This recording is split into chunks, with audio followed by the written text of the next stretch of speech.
I guess this is an opportunity to bring up Jeff Epstein. So, people sometimes wonder, like we're scientists, hanging out with him to get with these young women or something. I know scientists. There are some scientists like that.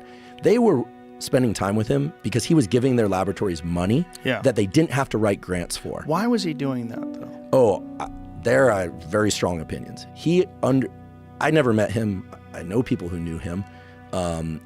But he clearly understood social engineering.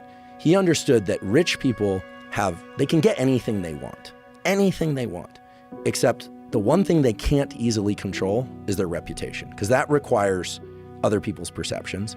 And just being rich doesn't make you necessarily respected. By certain people, yes, by certain people, no. So he understood that very wealthy people feel more important and can derive more sense of self-respect when they're surrounded by brilliant people.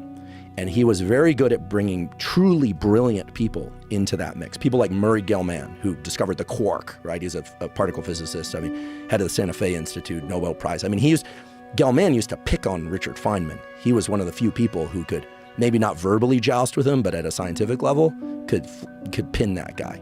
So they were on more or less equal tier, but Gell-Mann was right up there. So Epstein understood, bring around the Gell-Manns, bring around the top genetic researchers from Harvard. By doing that, he made these rich people feel like they were in the company of interesting, important people. Interesting. And why would scientists spend time with rich people? I'll be really honest. I do a lot of work for these days for talking about science and trying to generate science philanthropy. That's a big part of my life now, trying to generate money to give to studies that are really interesting and valid. We could talk about that if you like.